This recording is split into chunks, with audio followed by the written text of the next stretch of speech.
Well, hi guys, welcome to this Money Control live stream. You're watching Morning Trade with me, Nandita Khemka. Cues coming out of global markets are fairly positive this morning, with the GIFT Nifty hinting at a reclaim of the 20,000 mark. So we will be watching out for those levels on the index today. Lots of stocks to watch out for, the likes of Zomato, Aster DM, Siemens, and of course we'll have a new listing. IREDA will be making its debut on the stock exchanges, so we'll be watching out for that as well. We'll also be getting all your stock-related queries answered by a technical expert on the show. So if you have any queries, send them in to us on our YouTube feed, and we'll try and take them up. But of course, there is also some bit of sad news coming in, for the investing world. Charlie Munger, who's the right hand of Warren Buffett, has passed away at the age of 99. We'll also be asking our fundamental guest today as to what his learnings are from the legendary investor. But before we do all that, let's take a look at the top headlines at this hour. Wall Street closes higher as commentary from US Fed officials indicates that the central bank may be done with rate hikes. Asian markets open mixed, while the GIFT Nifty is indicating a start above that 20,000 mark for the Indian market. Crude prices edge higher, with the Brent back near that $82 per barrel mark on the possibility of further production cuts by the OPEC Plus. Gold too extends its, gold prices hit a 6-month high on a weaker US dollar and hopes of the Fed having completed its rate hike cycle. US dollar meanwhile has slipped to a 3-month low. Money Control was the first to report on the 20th of September 2022, and it's confirmed now. Aster DM will sell its Gulf business to Fajar Capital and Aster DM's promoters for just over $1 billion. Meanwhile, all eyes will be on the IREDA listing today. India's largest pure-play green financing NBFC is expected to list on the exchanges at a 30% premium after receiving a bumper subscription of 39 times. After 17 grueling days, rescuers finally managed to reach and rescue the 41 workers trapped inside the Uttarkashi tunnel site in Uttarakhand after rat hole miners dig through the final few meters of rubble. All workers have been rescued in good health and remain under medical observation. And legendary investor and Warren Buffett's right-hand man at Berkshire Hathaway, Charlie Munger, has passed away at the age of 99. Munger, who would have marked his 100th birthday on New Year's Day, played an indispensable role in Berkshire's success, a sentiment echoed by Buffett himself. Well, let me get on board then. Our technical expert for today joining me is Shivangi Sarda, who's the Analyst Equity Derivatives and Technicals. Actually, she will be joining in a bit, but let me bring on board Mayuresh Joshi of William O'Neill, who's joining in this morning. Good morning, Mayuresh, great to have you on the show. I want to first get in your thoughts on, your takeaways or your learnings from Charlie Munger. He's the right-hand man. He was the right-hand man, for Warren Buffett. And of course, the kind of quotes, or in fact, a lot of quotes he's famous for. And of course, his investing style is something that a lot of investors have taken away from. What is your key learning and what stands out for you when it comes to, Charlie Munger? Morning, Nandita. First of all, always a pleasure to be on your show. Got up to the news of Charlie Munger being no more. Sad bit of news today. But I think the legend himself has given so much in terms of learnings to the stock market enthusiasts. I think his best quote is that learning never stops itself, Nandita. So I think even at that age, he was reading constantly, trying to grasp new things. And therefore, as stock market enthusiasts, our learning and a learning curve should never stop. And the other aspect in terms of having a very keen eye, apart from the numbers that he was obviously probably tracking, is also the need to probably listen out to a lot of elements that were happening in terms of changes, whether macros or micros. So I think the best part of Charlie Munger is learning never stops. I think hats off and may his soul rest in peace. All right, of course, a lot of takeaways, from his life and times. And of course, the fact that he has helped Buffett also, identify great businesses at great prices as well. But with that, let's shift focus to the markets. Mayuresh, yesterday, we saw a lot of action in the Adani group of stocks. Of course, after the SC observations on Friday, where they've said that, the Hindenburg report is not something, it would not be a gospel of truth. And of course, SEBI has been asked to conduct its probe in all the 24 matters, right? But do you think the worst is over in terms of, stock price action for Adani group of stocks? Or how should one really look at investing in this particular group now? Nandita, I think a lot is being inferred in terms of what the Supreme Court observations were at the beginning. But a large part of what actually comes out through the SEBI report is something that the market will now like to probably observe. A large part of price action over the last few weeks, along with the market move that we have probably seen, has also been witnessed in the Adani stocks. And the feeling and the perception that a lot of participants are probably getting is that probably the worst is probably over. But my own take is that a lot more has happened in terms of price action at this juncture. Let the SEBI ruling come out finally in terms of the facts related to the case.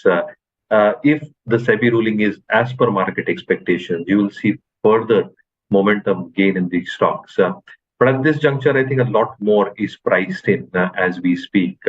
Obviously, within the entire pack itself, the cement stocks within the Adani group look decently poised over the next few quarters in terms of growth, both from an economic standpoint, the macro standpoint as well, and in terms of its own company dynamics, as well as Adani Port, because I think ultimately infra manufacturing is going to compound at a very reasonable pace. So I think these two sectors and stocks within the entire group probably would stand out.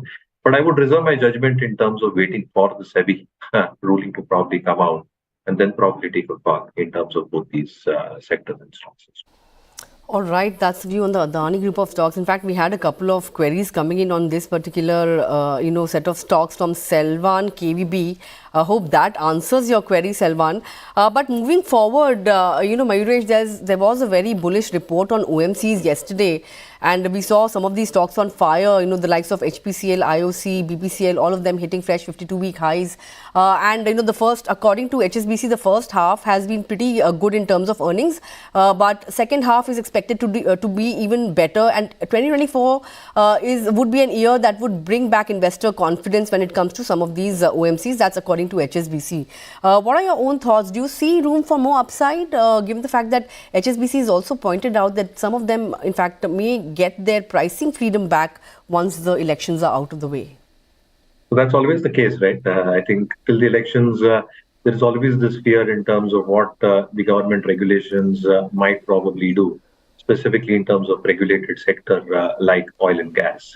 For OMCs, the first half has been exceptionally good. You've seen Singapore GRMs, even though they were languishing and were very volatile, last quarter's numbers have been exceptionally good. The expectations in terms of pricing going ahead, crude prices largely expected to stay contained between 80 and 90. And post-elections, again, I think the entire concept in terms of pre-pricing comes back to these downstream companies as well. Having said that, I think the markets have become far more mature at this point of time. And even if elections probably are around the corner over the next 3 to 4 months, the expectations of crude prices still staying in this range with expectations of soft demand across the globe, including China, North America, and Europe, might still probably ensure that the kind of earnings growth that we probably see in terms of volumes and cash flow generation for these downstream companies might probably stay. So I think the momentum probably might continue for these stocks. IOC and BPCL can do relatively well. IOC a tad bit better in terms of both their capacities as well as the added buffer that they've probably got of the 7.5% dividend yield. So the momentum can very well continue from these stocks. All right, the momentum likely to continue for some of these OMCs, and BPCL, IOC looking particularly good from this pocket. But what about a BSE, Mayuresh? Already been a multi-bagger stock. We had a good report coming in from Jefferies as well. 24% upside from current levels is what where Jefferies sees the stock at over the next 12 months. But given the fact that it has relaunched its derivative contract and, of course, looking at wrenching market share from, NSE as well. So here, what is your call? Do you think the best is yet to come when it comes to a BSE? So I think a large part of the move has largely happened, Nandita, over the last few weeks, probably gestating this piece of news. Obviously, the kind of options that are being brought onto the table in terms of new products that will generate a lot of interest, that has already started generating a lot of interest, creating a lot of volumes for BSE as well. I think both BSE and its proxy CDSL, which also saw significant jump in terms of demat account holders. Both the expectations in terms of trading revenue and the annuity income expected to remain stable might be a base case scenario over the next few years as equity markets and the cult probably grows. But I think a large part specifically related to expectations in terms of how these volumes will create huge revenue opportunities for BSE, largely in the price. It's a little bit stretched as we see at this point of time at markets with India, a little bit extended from its base as well. So I think investors were probably holding on, can ride the momentum with appropriate risk management practices in place. Fresh investors, unfortunately, Nandita, will have to wait for pullbacks on this. All right, and lastly, Mayuresh, about Tata Motors, the stock is at fresh highs. Of course, we have the Tata Tech listing tomorrow. Do you think much of the upside is behind us when it comes to Tata Motors as well? We have seen quite a bit of run-up in the shares ahead of the Tata Tech IPO as well. Of course, 10% of Tata Tech shares were reserved for Tata Motors shareholders. Do you think much of the triggers or factors have played out for Tata Motors, or would you say it is on the road to, perhaps give more returns or more solid returns going forward? So I think, Nandita, a large part of the move is probably in the price as we speak, and I'll tell you the reasons why. Two aspects. One, the expectations in terms of the cash losses that they were having, the impairments that were largely having on the JLR portfolio for Tata Motors is largely behind, and the expectation is that with new product launches expected to come through on its EV product suite over the next few quarters and years. This should substantiate in terms of better volumes and market share, specifically within the EV side of business. The domestic business is holding up pretty well, specifically the PV and the CV part for Tata Motors, though a small part of the EBIT. I think the large element on the re-rating of Tata Motors will now happen in terms of how the Chinese and the North American markets come back very, very strongly, specifically the Chinese markets. You've obviously seen a huge slump happen in terms of the Chinese financial and the real estate sector. It might take some while or next few quarters, but as demand comes back very, very strongly within the Chinese market, which is a very, very important market for JLR, I think that large element will again re-rate the stock as we move ahead in terms of the base case assumptions for JLR volumes, EBIT margins, and cash flow generation as well.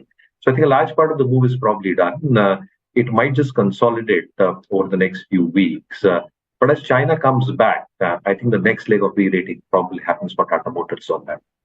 All right. But, one last question really, Mayuresh, since we are talking about, stocks and sectors, I want to get your thoughts on new age stocks like Paytm and Zomato. Of course, we saw Berkshire exiting its stake in Paytm recently. And today there are reports that Alipay may sell somewhere around 3.5% stake in Zomato.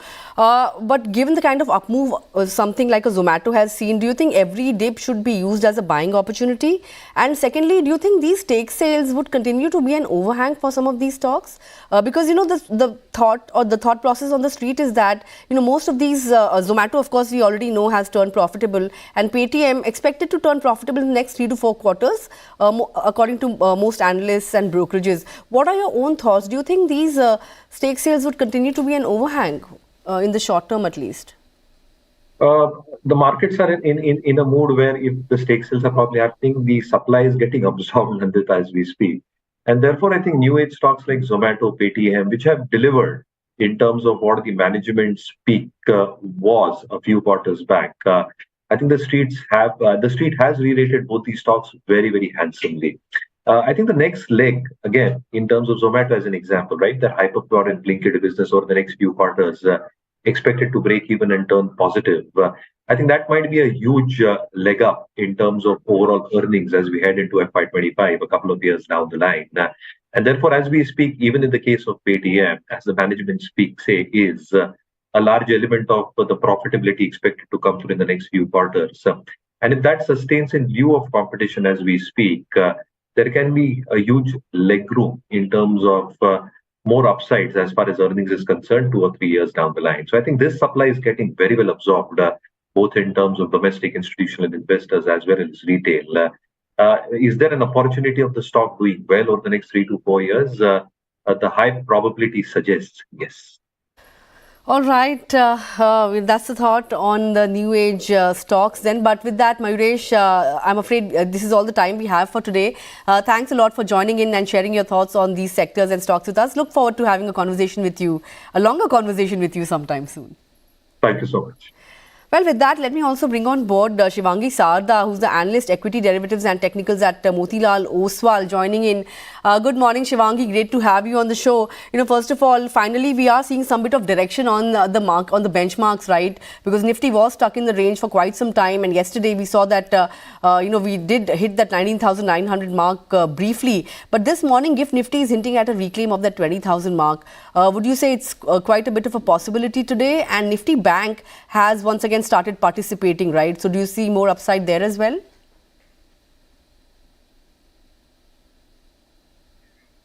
Shivangi, you'll have to unmute yourself. Yes, I'm unmuted. Sure, go ahead. Okay, good morning, Nandita. Thank you for having me on the show. So we've seen that bulls have seen a comeback and a spectacular one, especially in the banking index. And somewhere or the other, banking index was not, performing and supporting the index. But now we've seen that, the support is clearly visible now. And some of the heavyweights are bottoming out as well. Nifty particularly has come out of its range on the daily frame of the last 6 to 7 sessions. And we've seen that good buying interest was carried over, even till the last hour in the previous session. So this bullish momentum is going to continue. The global bourses are also indicating a positive start. And talking about the levels, next we could see, 20,000 and then, of course, 20,150 zones. And talking about Bank Nifty, we've seen that, the next on the cards are, kind of around 44,250 and then 44,500 levels. So these two levels are important to watch out for. Support here for Bank Nifty would be 43,500. So this level is important, and any small declines could be utilized for buying opportunity in both the indices. All right, buy on dips should be the strategy going into trade today. But I also want to get your thoughts on Reliance Industries. Yesterday, the stock really ended at the high point of the day. We saw a spurt coming in the last hour of trade. And today, we have a good report coming in from JP Morgan on this particular company. It has an overweight rating, target price at 2,810 rupees per share. And it expects the recent weakness to subside, and, expects the telecom and retail arms to drive growth going forward. On the charts, would you say that the trend is on the upside now? We've seen that largely, this stock is supporting the index, and it's trading above its 50 exponential moving average as well. From the last 1 week, we've seen substantially good volumes have been increasing with the long side on the price action. So stock is looking quite positive. Even in the last hour yesterday, there was a very strong move from the bull side. Immediately, if you talk about the trading level, 2450 is next on the cards, and 2360 would be an important level to watch out for as a support zones. Overall, if with the index coming in complete action, this stock is also going to perform. All right, that's the view on Reliance Industries then. But let's get going with some of the queries that are trickling in this morning. Rakesh wants to know your thoughts on a Trident. He says that he can hold it for 6 months. With a 6-month time horizon, do you think one should enter into the stock at the current juncture? And if one is already holding on to it, should they continue to hold or book partial profits, or how would you approach this particular stock now? So talking about Trident, we've seen that from the last 2 weeks, stock has lost its momentum. Even though it's taking a little bit of a pause near its key exponential moving average, but still we've seen that momentum is clearly missing, especially on the longer time frame, which suggests that if we are to if we are already in the stock, then I would recommend that we could wait here with a close stop loss near 35.5 levels, and we could expect not more than 38 because the upside remains a little bit of a cap. But then, of course, for fresh entry, I would not suggest for this stock. There are better stocks with momentum which one can consider. All right, you can consider better stocks. Hope that answers your query. The next query is coming in from Meet Jaitley. He wants to know your thoughts on an SRF. Now, this stock has been trying to make a comeback. Over the last 1 month, it has managed to give positive returns, but I think once again, it has lost its momentum. For an SRF, do you think actually the entire chemical space should be avoided, or do you think the weakness should be used to accumulate at the current juncture? So looking at the entire chemical space, there are selective stocks which are moving and quite well. The good part is that the SRF is consolidating from a very long time. It is holding on to its support zones. So we've seen that, it is moving in a channel, but the good part is it's not giving up on its, levels at higher zones.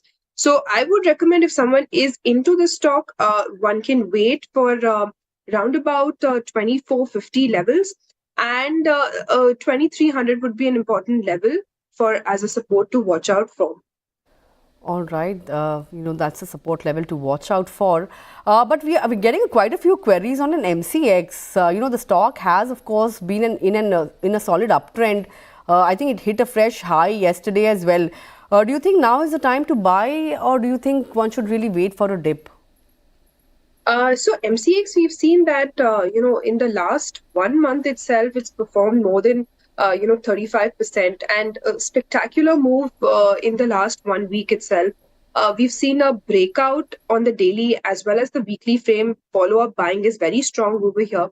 And continuously, it's been moving in an upward sloping channel. So talking about this stock, any small declines would be, a good opportunity to enter into the stock.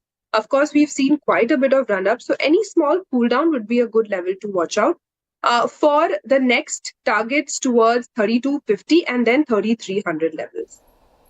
All right, watch out for those levels that Shivangi just mentioned. But, of course, the wedding season is upon us, and stocks like Vidant Fashions, are poised to benefit, of course. And Vinod has written in and wants to understand your thoughts on a Vidant Fashions. Yesterday, we saw a very good 5% kind of an uptick coming in on the stock. Would you say that at least in the next 3 months, it is poised for a very strong uptick? Of course, this theme is playing out quite well, and we've seen spike in the number of weddings that is happening this year itself. Specifically, if we talk about this entire basket, the stock is going to move quite well, and we could wait for around 1450 odd levels over here. Now, since we are at it, I would also like to highlight one more stock from this basket, which is Titan. Which is also coming out of its range, and there has been a good build up over here. And as we are into the monthly expiry week of the series, we are seeing good rollovers over here as well. So one could watch out this stock as well for 3600 level. All right, watch out for Titan as well, as a theme for the wedding season going forward. But let's take up the next query. This one is coming in from Rishi. Wants to know your thoughts on Kaplan Point. And he says that he is already sitting on good profits. He wants to know whether he should hold on to it or book profits right now itself.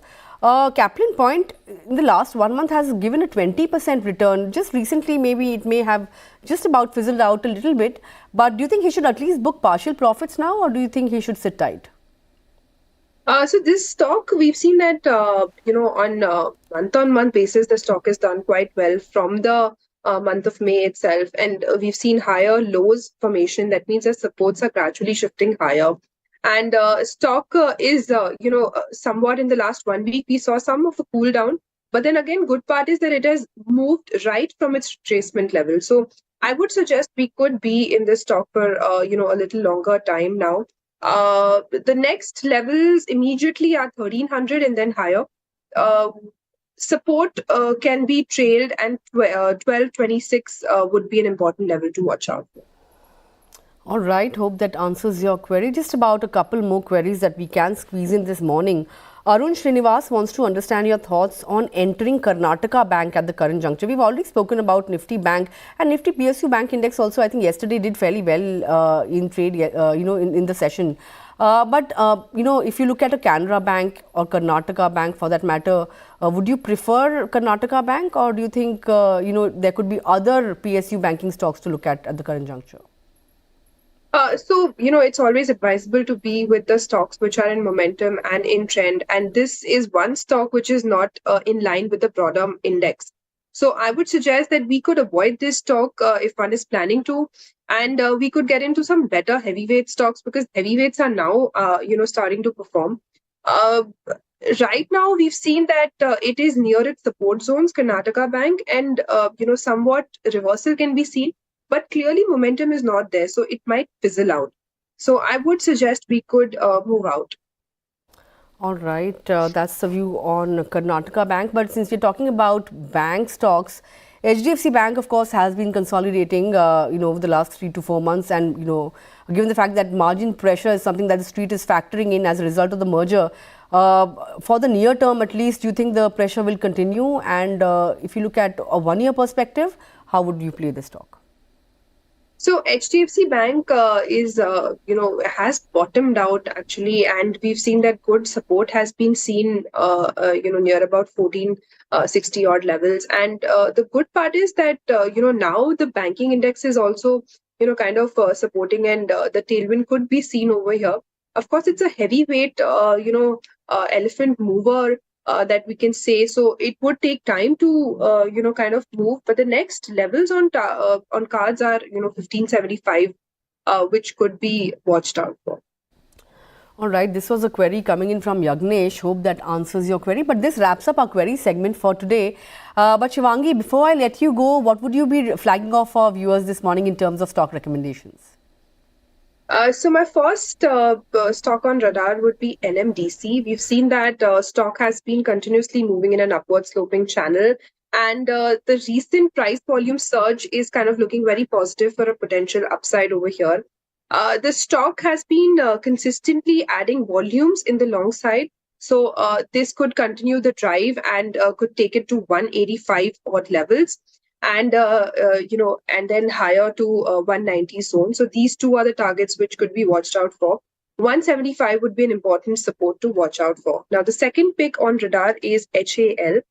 We've seen that the entire space has, kind of planned out quite well for this stock. And the stock has been moving in an upwards, direction since we've seen that there has been good news from this entire sector. So this stock is going to plan out quite well. The RSI is also showing a positive divergence over here. So 2400 levels could be the next target which should be watched out for with a stop near 2230 zones. All right, HAL and NMDC, two stock recommendations coming in from Shivangi this morning. With that, Shivangi, thanks a lot for taking out time and joining in this morning and sharing your thoughts with us. Always a pleasure having you on the show.